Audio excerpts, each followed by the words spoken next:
Bismillahirrahmanirrahim. Assalamualaikum warahmatullahi wabarakatuh. Selamat datang kembali di Fakta Sejarah.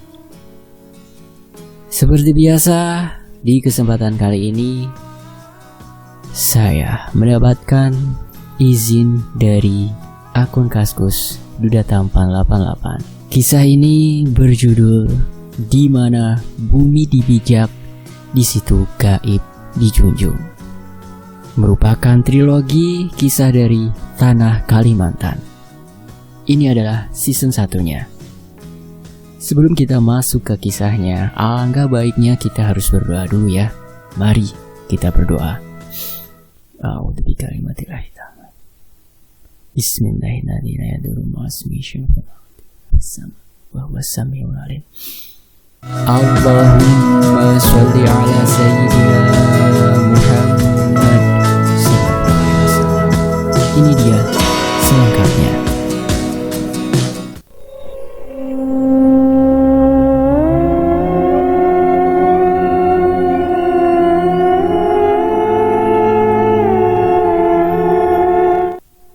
Sebuah tanya yang sulit dijawab oleh teknologi dan akal sehat manusia sekarang. Apa mereka ada? Banyak dari kita yang berkata tidak. Dan banyak pula dari kita yang akan berkata ada. Banyak media yang menggambarkan tentang mereka. Banyak pula yang sengaja mencari mereka untuk sebuah dokumentasi. Benar kan? Bahkan ada pula di antara kita yang sengaja mengundang. Tak sedikit bukti yang ditunjukkan oleh mereka yang menemukan, tapi tetap tidak terjawab secara teknologi dan akal sehat. Hanya 3 kata yang bisa menyatakan eksistensi mereka, dan saya harap tidak terjadi pada kalian yang belum siap mengetahui keberadaan mereka. Lihat, alami, rasakan. Semoga kita selalu dalam lindungan Allah Subhanahu wa Ta'ala. Luapan kegembiraanku tak terbendung lagi ketika menjejakkan kaki untuk pertama kalinya di Bandar Udara Sepinggan, Balikpapan, yang namanya saat ini sudah berganti menjadi Bandara Sultan Haji Muhammad Sulaiman Sepinggan. Itu adalah pengalaman terbang pertama bagiku menggunakan maskapai udara. Tubuhku saja masih bergetar hebat, juga lemes sampai tak sanggup berdiri. Pemandangan itu tak ayal mengundang perhatian penumpang lainnya yang juga berangkat bersama denganku dari Jakarta. Malu? Persetan dengan itu. Sensasi kala berada di pesawat tadi masih tersisa di tubuhku. Yang jadi perhatianku adalah para pramugari yang masih berada di dekat pintu pesawat yang tertawa geli melihatku. Dengan bodohnya aku membalasnya dengan cengir kuda. Bodoh amat. Toh aku gak bakal ketemu mereka lagi dalam waktu dekat ini. Gumamku. Aku pun buru-buru mengikuti rombongan terakhir penumpang menuju pintu keluar. Khawatir tersesat seperti di Bandara Soekarno-Hatta sebelumnya. Maklum, aku wong cilek. Bro, gue nyampe sono jam 2. Tunggu aja di warung sekitaran parkiran. Jangan kemakan rayuan supir travelnya ya. Tungguin aja. Begitu HP-ku bergetar. Sebuah pesan singkat langsung masuk di ponselku. Begitu ku aktifkan setelah turun dari pesawat. Pesan singkat dari Rian, teman lamaku di Jakarta dulu. Dialah yang akan menjemputku di bandara ini. Aku balas, "Yeh." Aku sedikit kesal saat membalas pesannya. Bagaimana tidak?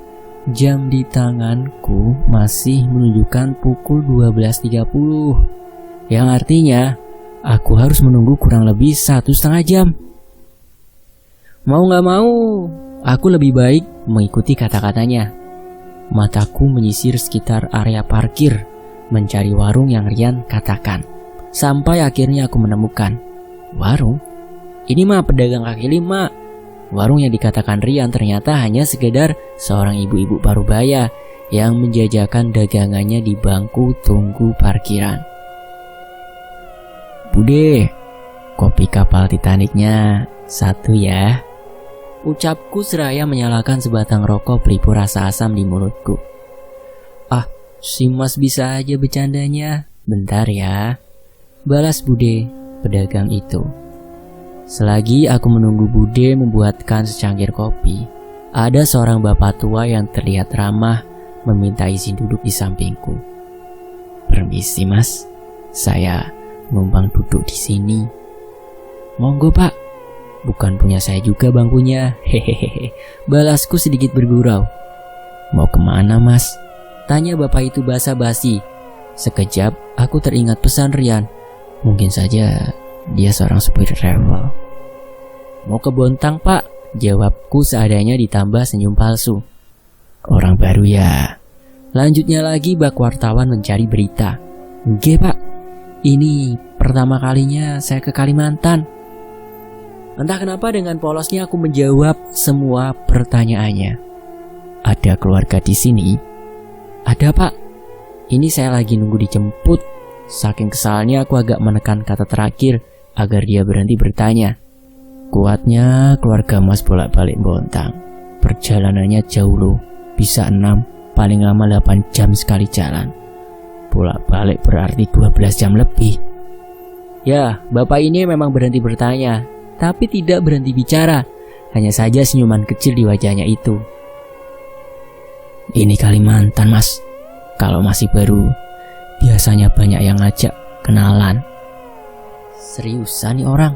Enak dong kalau banyak yang ngajakin kenalan, apalagi cewek. Pantes saja Rian betah di mari, pikirku. Saran saya Mas, diemin aja ya, daripada nanti kecantol. Hehehehe. Lanjut bapak itu dengan tawa yang cukup menakutkan. Entah kenapa pandanganku akan apa yang beliau sampaikan berubah begitu saja. Aku hanya mengangguk, mengiyakan kata-katanya. 8 jam memang waktu yang lama. Bisa dipastikan ini akan menjadi perjalanan terjauhku seumur hidup. Setelah Jakarta Balikpapan, akan segera dilanjut Balikpapan Bontang. Tapi apa hubungannya sebuah perkenalan dan sikap acuh? Bukan seperti diriku saja. Lalu kenapa aku memikirkan kata-katanya itu? Perlahan kekhawatiranku hilang ditelan obrolan santai dengan bapak tadi, Bude juga pengunjung lainnya. Sampai pesan lainnya dari Rian masuk dan memberitahu bahwa dia ada di depan bandara. Mengingat perjalanan akan memakan waktu lama, aku berpikir untuk membeli sesuatu. Bude, gak ada cemilan kah? Adanya itu aja Mas. Singkat cerita, sudah nyamperin Rian di depan bandara. Serius lu naik motor uzur gitu? Aku terkejut mendapati Rian yang sedang duduk di atas sebuah Grand tahun 90-an.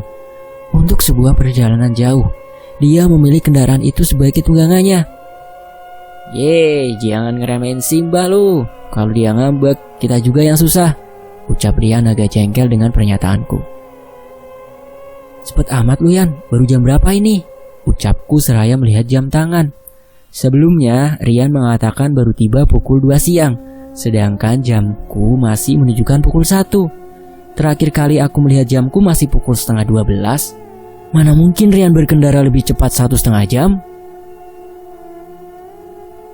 Kagak usah bingung gitu kali. Atur dulu jam lu. Waktu Indonesia Barat beda sejam sama waktu Indonesia Tengah. Gitu aja kagak ngerti. Jelas Rian seraya mengendurkan otot-ototnya yang kaku akibat perjalanan jauh. Bisa-bisanya ya aku tidak menyadari jika sudah melewati zona waktu yang berbeda. Bro, katanya perjalanan bakal 6-8 jam ye. Tanyaku agak penasaran. Oh, gue berangkat jam 6 dari Bontang. Istirahat 2 kali di jalan. Yang bikin lama tuh gara-gara mesti balapan sama mobil travel. Jelasnya datar. Tampak sekali dia kelelahan. Jalan yuk, nanti kemalaman. Kalau ngebut kita bisa sampai Samarinda jam 5-an. Ucap Rian seraya menaikkan salah satu tasku ke bagian depan tempat duduknya. Sejauh apa sih, pikirku. Singkatnya, sudah 3 jam lebih Rian memaksa motor tuanya melintasi hutan. Belum lagi naik turun jalan berbukit. Baru 1 kali dia berhenti untuk mengisi bahan bakar kendaraannya dan membakar sebatang rokok. Satu hal yang mengganggu pikiranku dari tadi. jalan ini sangat sepi. Hanya 1-2 kendaraan yang kami lewati atau melewati kami. Di beberapa rest area yang jaraknya cukup berjauhan, kendaraan terlihat ramai beristirahat dari perjalanan melelahkan ini. Hal itu pun kutanyakan pada Rian di tengah nostalgia kami selama di Jakarta dulu. Rian memilih waktu di mana mobil-mobil travel, bis antar kota, atau truk perusahaan jarang melintas. Akan sangat berbahaya jika kami harus berhadapan dengan mereka. Jam 6 sama jam 12 mereka mulai jalan. Di luar jam itu jalan lebih aman. Jelas Rian. Memang benar yang dikatakan Rian. Saat ada satu truk yang berlawanan arah dengan kami saja, jantungku hampir copot mengetahui kecepatan lajunya yang merasa jalan sempit ini bagai jalan tol. Bro, kalau kita masuk jurang nih, ada yang bakal nolongin kagak? Spontan pertanyaan itu keluar dari mulutku. Kagak usah mikir yang aneh-aneh deh. Berdoa aja biar kita selamat, jawab Rian sambil menarik gasnya dalam-dalam. Aku akui, motor ini cukup laju untuk ukuran motor tua, bahkan dengan beban yang lebih berat karena adanya diriku dan barang bawaanku. Langit mulai gelap. Perantauan ini harus menjadi babak baru dalam hidupku. Tapi tunggu, aneh rasanya teringat itu sekarang. Kenapa tidak sejak awal aku tiba di bandara tadi? Mungkin saja Hidayah baru tiba sekarang karena pesawatnya terkena delay. Bro, udah maghrib nih. Sholat dulu yuk sekalian istirahat. Pinggang gue pegel nih, pintaku sambil menunjuk sebuah musola 100 meter di depan kami. Rian menyetujuinya. Dia memarkirkan motornya di depan musola. Tapi entah kenapa, dia seperti orang kebingungan. Kayaknya di Samarinda kita mesti ke bengkel deh. Kop lampu gue longgar ndra, ujar Rian sambil memukul-mukul kepala motornya. Emang masih jauh ya? Tanyaku sambil melepas sepatu. Udah deket sih seharusnya. Ya paling lambat sejam lah ndra. Rian menyandarkan tubuhnya di dinding kayu musola. Aku tahu dia pasti kelelahan, tapi dia bersikeras tidak mengizinkanku membawa Simbah karena belum mengetahui kondisi jalan di sini. Suasana musola cukup sepi. Biasanya di jam-jam sholat seperti ini harusnya ramai. Setidaknya ada penjaganya lah ya. Penerangannya terlalu minim, tapi tetap kupaksa melawan rasa takutku. Setelah mengambil air wudhu, kami memasuki musola dan syur, suara keran air terbuka dari tempat wudhu mengagetkan kami. Siapa Yan? Kan gak ada orang lain selain kita, ucapku mulai panik. Udah, matiin aja. Habis sholat kita cabut, balas Rian yang berusaha untuk tetap tenang. Aku memberanikan diri kembali ke tempat wudhu untuk mematikan keran air yang kembali menyala dengan sendirinya itu. Mungkin kerannya udah jelek, makanya gak kuat nahan tekanan dari tandonnya. Aku berusaha berpikiran baik agar rasa takutku berkurang. Assalamualaikum warahmatullahi wabarakatuh.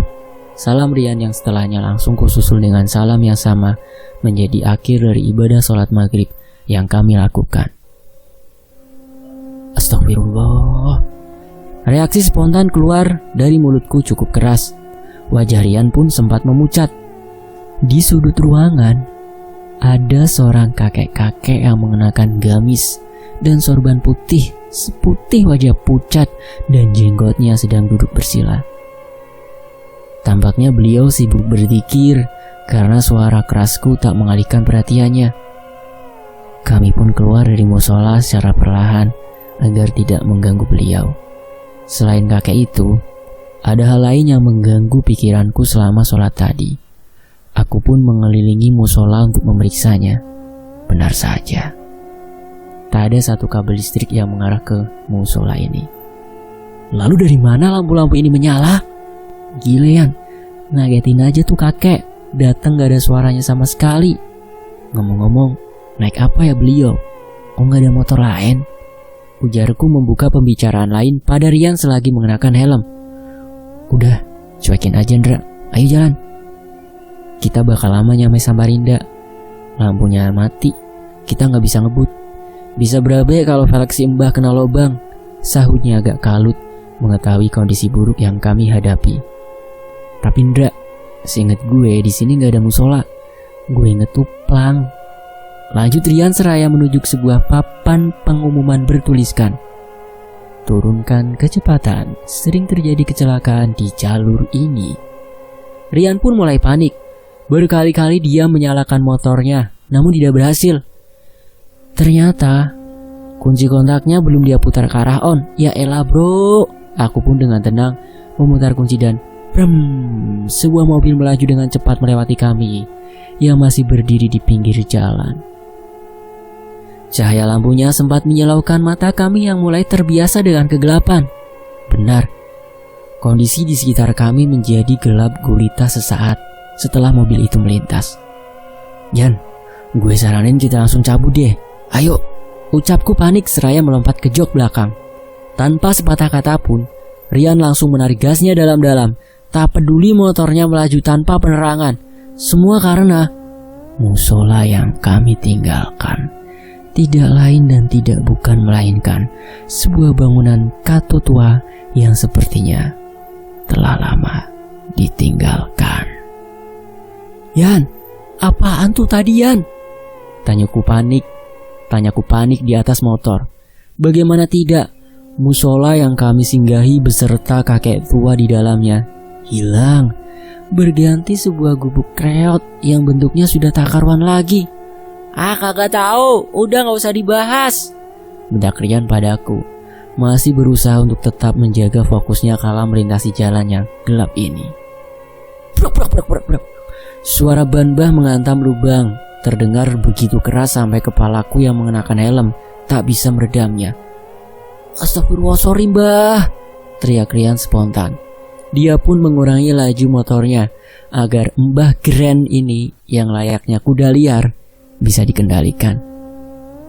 Yan, warung noh, mampir ya.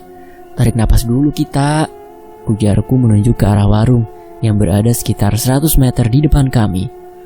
Alhamdulillah, teriak Rian lega mengetahui kekhawatirannya telah berlalu. Akhirnya kami sepakat untuk berhenti di sebuah warung. Keramaian di tempat itu menjadi angin segar bagi kami, sebuah tanda-tanda kehidupan lainnya selain aku dan Rian. Es tehnya mbak. Kamu mau minum apa Ndra? Ujar Rian memesan kesegaran lainnya pada salah satu pelayan di rumah makan itu. Sama, jawabku singkat masih mencoba mengatur nafas. Walau aku melihat raut kebingungan dari wajah si pelayan, tapi peduli setan dengan apa yang dipikirannya. Begitu pesanan datang, kami pun langsung meminumnya dengan cepat. Astagfirullah, gue belum pernah ngalamin yang sevulgar ini Ndra. Lewat gila ini mah, ujar Rian mengutarakan isi hatinya yang sempat ia pendam. Dia mulai tenang dari kepanikannya. Tadi di tempat ngopi waktu di bandara sih ada bapak-bapak yang bilang sama aku kalau pertama kali datang biasanya banyak yang ngajak kenalan. Nah terus aku disuruh ngediemin aja. Gak tahu aku kalau gini kejadiannya. Ternyata yang minta kenalan itu ya. Ujarku sambil menghabiskan apa yang tersisa di gelas minumanku. Taulah, untung aja gak ketemu sama tentara Jepang, lanjut Rian yang beranjak dari tempat duduknya. Udah Ndra, jangan lama-lama, lanjut lagi, keburu kemalaman. Rian pun berjalan menuju ke meja kasir. Maksud kamu tentara Jepang? Tanyaku bingung sambil mengikuti Rian. Kami kembali melaju di kegelapan malam, tertolong oleh penerangan mobil yang sesekali melintas dengan kecepatan tinggi. Tapi entah kenapa Rian semakin menurunkan laju motornya. Ndra, mogok nih motor, ujar Rian lesu, sadar keadaan kembali memburuk. Jangan bilang kehabisan bensin, ujarku sedikit ketus. Mana ada, si Mbak ini motor paling irit di muka bumi, balas Rian tidak terima. Dia terus menyela sepeda motornya dengan harapan Mbah mengerti situasi kami. Entah kenapa, pandanganku tertuju pada salah satu pohon besar yang ada di depan seberang jalan yang tiba-tiba bergoyang dengan sendirinya. Yan, pohon Pokoknya goyang, Yan. Ujarku lirih karena bulu kuduk di sekujur tubuhku terasa berdiri. Daun ketiup angin tuh, jawab Rian tanpa memandangku. Bukan daun, Yan, pohon, jawabku emosi sambil memegang kepalanya dan mengarahkannya ke pohon itu. Astagfirullah, gue gak lihat apa-apa. Gue gak lihat, racau Rian tak karuan dan langsung kembali berusaha menyalakan motornya. Walau gelap, dapat kulihat jelas di belakang pohon itu berdiri sosok hitam yang sangat besar dengan tangan yang berbulu mencoba menyibak pohon di depannya. Jangan bengong, Cok, umpat Rian padaku yang mematung karena pemandangan mengerikan di hadapanku. Tanpa menjawab, aku pun langsung mendorong Bah dengan sekuat tenaga. Turun lu nyet, berat, bentakku pada Rian yang masih duduk di atas motor sambil meracau tak karuan. Ayo Ndra, cepet Ndra. Tak sadar sudah berapa jauh kami berlari dengan menuntun Mbah menyeberangi hutan, hingga akhirnya Rian berhasil menyalakan motornya. Ayo Ndra, naik. Tanpa membuang waktu lagi, aku pun langsung melompat ke jok belakang tanpa sedikit pun menoleh ke belakang. Nyaliku ciut. Yan, lu ngerasa ada yang aneh gak? Tanyaku mulai penasaran. Yang mana? Dari yang kita lihat barusan yang kagak aneh, bego, bentak Rian. Bukan. Kok tiba-tiba terang ya? Ujarku sambil menunjuk lampu depan yang tiba-tiba sudah menyala. Kusuk. Rian secara mendadak menginjak rem dalam-dalam dan membanting kemudi hingga akhirnya kami berdua terjerembab di pinggir jalan. Kenapa lu bego? Bentakku pada Rian yang terus-menerus memeluk ban depan motornya yang terjerumus ke semak-semak. Itu ujar Rian gemetaran sambil menunjuk ke arah depan. Benar saja, 5 meter di depan kami muncul sesosok wanita berambut panjang dengan pakaian putih compang-camping sedang merayap pelan menyeberangi jalan yang sepi. Iya, dia merayap dan terlihat jelas jika kedua kakinya hancur. Samar-samar tercium bau yang sangat busuk menusuk hidung. Perlahan dia menoleh ke arahku dan tersenyum memperlihatkan giginya yang hitam dengan mata yang mencorok ke arah dalam. Gue gak lihat apa-apa. Racau Rian seperti dukun yang komat kamit membaca mantra. Tak ada yang bisa kulakukan. Akhirnya aku pun menyembunyikan wajahku di balik punggung Rian sambil membaca semua ayat suci yang kuhafal. Kersak-kersak. Suara benda terseret semakin mendekat ke arah kami, tapi tak ada satupun dari kami yang berani membuka mata. Ya, terdengar suara mobil yang melintasi kami dengan kecepatan tinggi, memecah kesunyian hingga aku pun memberanikan diri untuk membuka mata.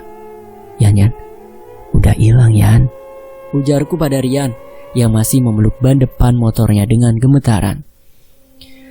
Mimpi apa gue semalam? Padahal gue niatnya cuma bantuin temen, ujar Rian lemah. Dia mulai kembali membuka matanya. Berasa rugi gue ambil cuti buat beginian. Lah ya, kenapa lu kagak ngizinin gue naik angkutan Yan? Ujarku saat sadar bahwa dia ingin melimpahkan semua kesalahan padaku.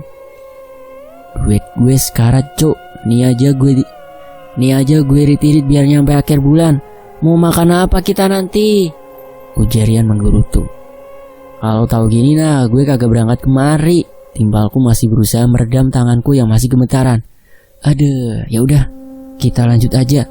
Kayaknya Simba juga enggak napa-napa. Ntar lama-lama di sini dia malah nongol lagi. Jelas Rian sembari mencoba menarik motornya dari semak-semak. Tanpa diminta, aku pun membantunya mengeluarkan kendaraan itu. Setelah berhasil menyalakan, Rian pun langsung menarik gas dalam-dalam. Ya elah, kenapa mesti kayak gini sih? Yan, kita udah masuk Samarinda kan? Gue gak mimpi ya kan? Tanyaku penuh harap pada Rian. Rasanya aku hampir putus asa. Iya, kita udah masuk Samarinda seberang. Habis nyebrang jembatan kita nyampe di tepian, jawab Rian tanpa tak begitu peduli. Tak bisa kugambarkan betapa leganya diriku saat melihat keramaian di sekeliling kami. Kesibukan orang yang lalu lalang, rasanya semua kengerian yang baru saja kami alami hilang begitu saja. Kita ke bengkel dulu, Ndra. Kayaknya ban depan simbah peyang nih, ajak Rian. Oke, ucapku sependapat. Rian tahu saja bengkel yang masih buka di daerah tepian. Aku lihat dia menjelaskan detail kondisi Mbah pada mekanik. Cukup lama mereka berdiskusi, sampai akhirnya Rian kembali menghampiriku dengan wajah lesu. Bontang masih jauh kayan dari sini? Tanyaku yang mulai lelah. Lumayan, Dra, 2 jam lah kalau kita ngebut Samarinda Bontang, jawabnya sambil memberikan sebotol air mineral padaku. Masih jauh banget ya? Gimana kalau kita istirahat di Samarinda dulu, Yan? Besok pagi kita lanjut. Usulku berharap Rian menyetujuinya. Istirahat di mana, Ndra? Tanya Rian balik dengan nada yang cukup tinggi. Hotel, hehehe. Jawabku ringan dengan senyum tanpa dosa. Duitku udah nipis. Ini aja kita mesti ganti velg. Enteng banget kamu minta nginep di hotel. Ada duit kamu? Enggak kan? Ampun dah, ujar Rian lemas. Ya udah, kita cari masjid aja. Kita tidur di sana, ujarku dengan memberikan pendapat. Kagak, kamu lupa tadi kita sholat maghrib gimana? Jawab Rian yang mulai emosi.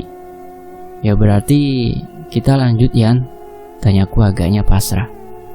Kita gak bisa ngebut, Dra. Poros Samarinda Bontang parah, banyak lubangnya. Lanjut, Rian. Tapi rame aja kan? Banyak rumahnya kan? Tanyaku penasaran. Ya, gak jauh beda sama yang tadi, jawabnya lesu. Akhirnya motor Rian sudah selesai diperbaiki dan terjadi kembali diskusi antara Rian dan pemilik bengkel. Sial, habis 600.000. Bosnya cuma ngasih kortingan dikit. Ayo, Ndra, jangan sampai kita kemalaman, ujar Rian emosi sambil menyalakan motornya. Buset, serius kamu? Kita kebukin yuk. Bisa-bisanya ambil untung gak kira-kira, tambahku terpancing emosi juga. Jangan aneh-aneh, Ndra. Di sini beda, nggak kayak di Jakarta. Salah dikit runyam urusan. Lagian wajar aja dah malam. Ongkos ketok pintu. Dah cepetan naik, balas Rian mengingatkanku. Sungai Mahakam yang terkenal di sisi jalan kini tidak terlihat lagi. Perjalanan kami lanjutkan dengan menerobos gemerlap lampu dari kota pelabuhan yang dipanggil dengan nama Samarinda. Padahal baru jam 7, tapi udah sebegini gila gangguannya. Gimana kalau tengah malam? Gerutuku dalam hati membayangkan bagaimana perjalanan kami selanjutnya menuju Bontang. Kami menyempatkan mampir di sebuah pom bensin untuk memberi minum Simbah. Kegelapan hutan ini di malam hari benar-benar pekat menyambut kami saat mulai meninggalkan Samarinda. Hampir 1 jam berlalu dan semua tampak baik-baik saja. Ndak, banyak-banyak pikiran kamu. Udah terlalu banyak cerita di jalan, ujar Rian mengingatkanku. Maksud kamu apaan? Tanyaku bingung. Kebun karet, Ndra, ujar Rian terdengar pasrah. Tiba-tiba, tak jauh di depan kami, terlihat ada pengendara motor juga sama seperti kami sedang berhenti di pinggir jalan. Yan, berhenti Yan, kasihan tuh Yan, bawa anak kecil motornya mogok, gelap-gelapan lagi. Bucukku pada Rian yang mencoba mengacuhkannya saat kami melewati mereka. Aduh, iya, jawab Rian kesel. Walau begitu, Rian masih memiliki sisi kemanusiaan. Dia akhirnya memutar balik motor dan menghampiri mereka. Kenapa, Pak? Mogok kah? Ada yang bisa saya bantu? Tanyaku selembut mungkin pada bapak-bapak yang sedang mengotak-ngatik motornya itu. Gak apa-apa, Mas, kehabisan bensin aja, jawabnya dengan suara yang sangat berat. Oh, tadi ini saya ngisi full di Samarinda, Pak. Kita tap aja, saya ada selangnya di jok, tawar Rian sembari membuka jok motornya. Sekitar 1 liter bensin telah dipindahkan dari motor Rian ke motor bapak tersebut. Tujuannya kemana, Pak? Tanyaku pada si bapak. Ke depan, jawab si bapak singkat. Daerah mana, Pak? Tambah Rian penasaran. Depan, Mas, ujar istri dari bapak itu menjawab pertanyaan Rian. Saat aku ingin bertanya lebih lanjut, Rian mencegahku dengan isyarat tangannya. Makasih banyak ya mas, tapi saya nggak punya uang mas. Tambah istri dari bapak itu sambil menggendong anaknya. Gak usah bu, gak apa-apa, jawab Rian tersenyum. Bapak duluan aja, biar saya ikutin dari belakang. Jaga-jaga kalau motornya mogok lagi, kan bisa kita bantu lagi. Tawa Rian mempersilahkan keluarga itu berjalan lebih dahulu. Dra, ayo buruan, kita ikutin. Lumayan, jadi ada temen. Lanjut Rian langsung menyalakan motornya. Emang dah akal-akalannya si Rian, pinter juga caranya. Pikirku setuju. Kami mengikuti pasangan tadi dengan jarak sekitar 10 meter di belakangnya. Hingga pada sebuah ujung tanjakan, mereka tiba-tiba menghilang. Yan, kemana orang tadi? Tanyaku panik. Gak tahu Ndra. Masa iya di turunan langsung ngebut? Sengebut-ngebutnya juga itu, orang masa iya udah gak kelihatan? Jawab Rian yang langsung memberhentikan kendaraannya. Masa iya pakai nos? Sahutku kesal. Sahutku asal. Kami mencari mereka sepanjang pinggir jalan tempat mereka menghilang, tapi tak menemukan tanda-tanda apapun. Perasaanku gak enak Yan, ujarku yang mulai merinding. Kamu nyium bau gak Ndra? Tanya Rian dengan nada bergetar. Iya, bau melati tapi amis Yan, ujarku dengan tangan gemetar memegangi pegangan belakang motor. Mending kita jalan dah, Yan, ayo. Lanjutku lemas. Tanpa menjawab akhirnya Rian kembali menarik gas sepeda motornya. Gila, gila, gila, teriak Rian tak karuan sambil menarik gas dalam. Ndra, jangan lepas dikir Ndra, kita masuk Bukit Tengkorak, banyak kecelakaan di sini. Ujar Rian makin berkonsentrasi pada jalan. Ya elah, apa sih ngasih nama kagak seksian dikit? Gerutuku saat mendengar nama daerah yang telah kami masuki, sambil mengira-ngira arti dari namanya. Lu kira tempat mangkal? Terdengar suara anjing hutan melolong mengerikan di tengah kegelapan malam. Yan, di Kalimantan ada serigala kah? Tanyaku dan bulu kuduku yang mulai berdiri. Setahu gue anjing hutan aja. Paling banter anjing kampung sini. Serigala belum pernah denger gue. Rasanya gak mungkin deh. Jelas Rian begitu serius. Anjing! Lanjut Rian mendadak berteriak karena di depan kami muncul sesosok anjing hitam besar yang duduk di tengah jalan. Jangan berhenti Yan, please Yan, jangan berhenti, please. Akhirnya dikirku pun mulai kacau berubah menjadi racauan. Rian menarik gas dalam-dalam hingga kami akhirnya melewati anjing itu. Dek. Jantungku serasa berhenti saat aku menatap anjing hitam besar yang kami lewati. Sorot lampu motor menampakkan dengan jelas wujud anjing itu. Normalkah? Enggak, kepalanya kepala manusia. Demi apa dah, mana ada anjing model kayak gitu. Mana jelas banget menatap ke kita. Parah, pikirku. Yan, dia nyengir Yan, nyengir, ujarku sambil mengeplak-ngeplak kepala Rian. Iya bangsat, gue tahu, gue juga lihat cok, sahut Rian emosi dan menarik gas motornya semakin dalam. Lolos dari yang satu bertemu dengan yang lain. Ini perjalanan paling gila nih yang pernah aku alami. Hampir 30 menit kemudian, kami memasuki area jalan berpasir hingga kami tak bisa melaju kencang.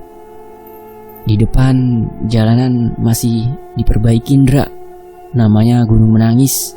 Ujar Rian menerangkan keadaan jalan yang akan kami lewati. Kayaknya gue gak mau tahu alasan kenapa tuh gunung dinamain begitu Yan, balasku lemas. Saat ban depan motor yang kami tumpangi hampir masuk ke dalam lubang yang cukup besar, Rian menghindar secara refleks. Tapi jalan berdebu membuat motor kami slip dan terseret sekitar 1 meter. Sontak saja kami berdua jatuh berguling-guling. Aduh, lu gak apa-apa Yan? Tanyaku pada Rian yang tampak begitu gemetaran.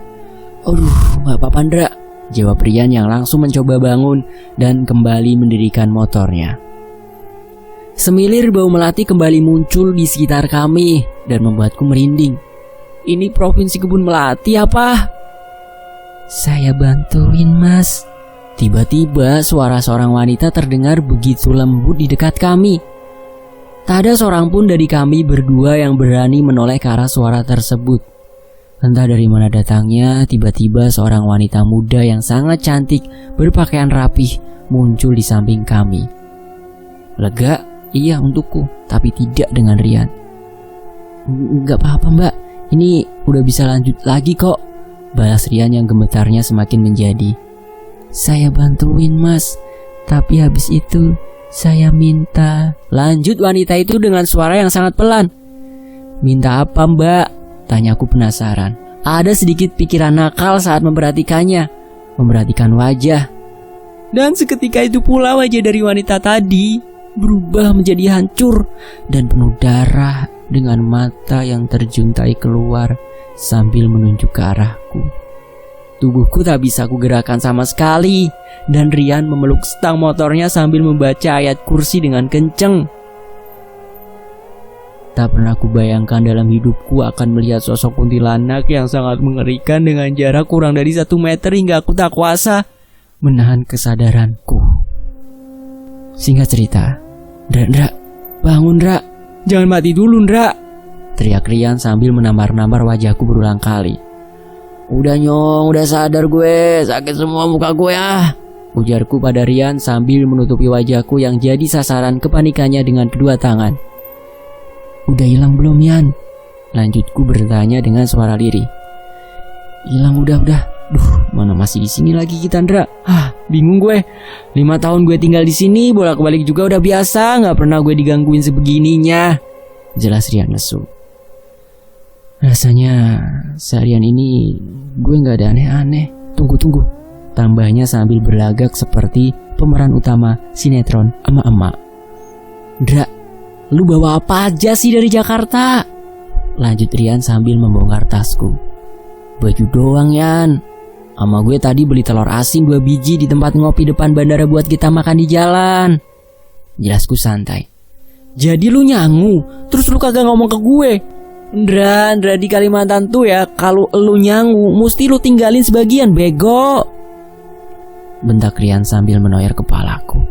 Aduh, pantas aja geblek. Lanjutnya, ya kan gue pikir buat kita nyemil di jalan daripada lapar Yan. Gue juga beliin lu kok. Nih ada 2, lu mau?